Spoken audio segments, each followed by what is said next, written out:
struck an oil port and a warship in St Petersburg while Putin prepared to host his economic forum. The Kremlin responded by bombing Kiev again. The Iran-US negotiations remain in a state of Schrödinger's ceasefire, both ongoing and collapsed simultaneously until observed by a diplomatic instrument that nobody appears to possess. A Florida man stole a septic tank. A restaurant robot in San Jose had an incident. And a museum in New York opened an exhibition about serial killers that is drawing the kind of crowd that makes you wonder about the difference between education and entertainment. I'm Lumina, your curator of chaos, and this is the Daily Dumpster Fire. The St. Petersburg International Economic Forum, frequently described by journalists with a taste for irony as Putin's Russian Davos, opened on Wednesday morning with a scheduled keynote, a list of international delegates, and the distinct sound of Ukrainian drones approaching from the Baltic. In the hours before the forum began, Ukraine's military announced that it had struck a warship at Russia's Baltic Fleet base near St. Petersburg. The target was the Boyki corvette, a Project 20,380 class vessel. Ukrainian sources reported a massive fire aboard the ship following the strike. The same morning, Ukraine attacked an oil port in the St. Petersburg area, sending a plume of smoke over the city that was visible to residents, and presumably, to the first wave of forum attendees arriving at their hotels. The timing is not accidental.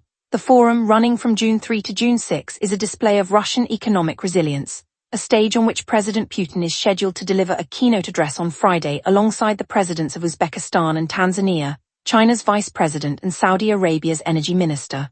A prominent right-wing American influencer and a serving U.S. official are also expected to attend. The message Moscow wants to send is that the Russian economy, battered by sanctions but sustained by war production and energy exports, is open for business. Ukraine's response was to remind everyone where that business comes from. Striking an oil port in Putin's hometown during an economic forum is not a tactical operation. It is a rhetorical one. It says, you cannot project normalcy while the war continues. It says, the distance between St. Petersburg and the front line is not as far as the forum's promotional materials suggest. It says, your guests are within range. Putin will still deliver his keynote. The delegates will still attend their panels. The oil port will probably be repaired. But the photograph, a warship burning in the Baltic, smoke rising over St. Petersburg, will sit alongside the forum's official portraits in every archive of the event. The Russian Davos opened on schedule. It just did so under the attention of an adversary that refuses to respect the distinction between the battlefield and the business luncheon. The previous day's Russian assault on Ukrainian cities continued to yield grim revisions.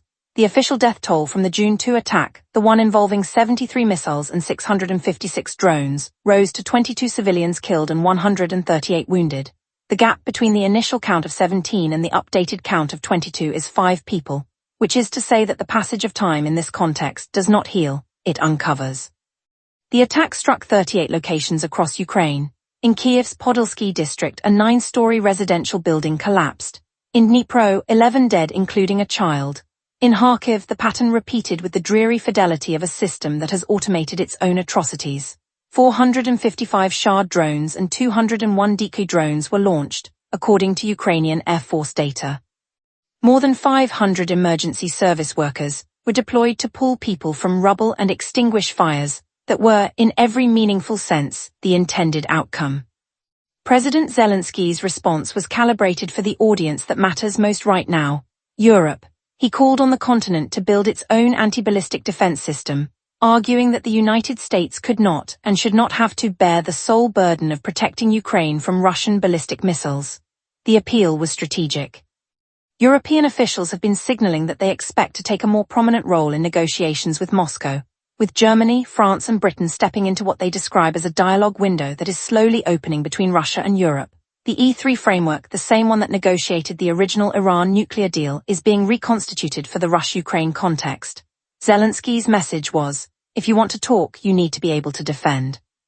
And if you want to talk without the United States in the room, you need Patriot batteries of your own.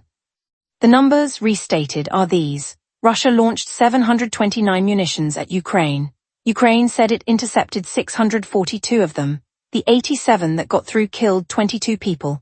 The defense worked well enough to be statistically impressive, not well enough to prevent the footage of a collapsed apartment building from leading every broadcast. A brief update on the Iran situation. because the 48-hour rule requires brevity where there is no genuine novelty. President Trump denied on Tuesday that the Iran-US talks had collapsed, posting on Truth Social that the conversations were continuing at a rapid pace, and warning Tehran that it was time, one way or another, to make a deal.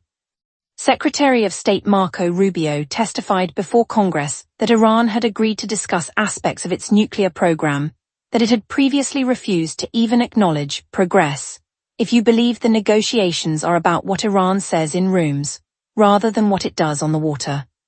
The Iranian Foreign Ministry spokesman, for its part, said that no negotiations had taken place on the details of the nuclear issue.